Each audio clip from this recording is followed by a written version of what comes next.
Yung ba, bili mo ako ng shampoo? Ng shampoo mo? Oo, Mal- ngayon na. Bakit maliligo ka? Naligo na ako. Maliligo ka na lang.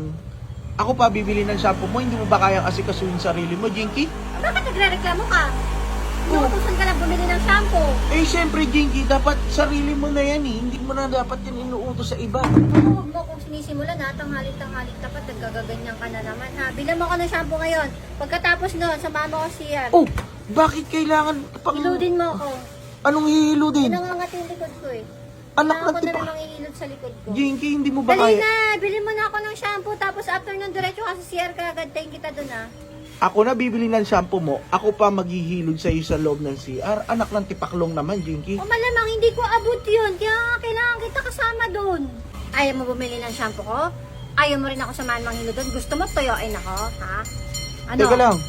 Eh, syempre, Jinky, hindi ko naman nakasik trabaho yan. Ikaw na dapat. Uy, yan. trabaho Teka mo lang yan. nga. Bilang asawa mo, kailangan mo sundin yung asawa mo. Sumunod ka sa akin sa CR pagkatapos mo bumili ha. Anak ng tipaklong naman, nananahimik ako dito. Tapos ngayon, bigla mo ako nga ganyan-ganyanin. Kailangan pa kitang samahan doon sa CR. Hindi mo Bumili ba ka. kayang maligo mag-isa? Huwag ka nang sumagot, huwag ka nang sumagot. Bumili ka na, tapos hintayin kita sa CR ha. Hintayin kita doon. Huwag ka nang patagal-tagal. Sabi ko sa'yo, hintayin kita doon. Hihintayin kita doon, huwag ka nang magsalita. Gusto mo tuyuin ako? Syempre, hindi. Susunod na lang ako, di ba? Bilisan mo na. Pero yung sa CR, pwede bang wag na? Sumunod ka na ha.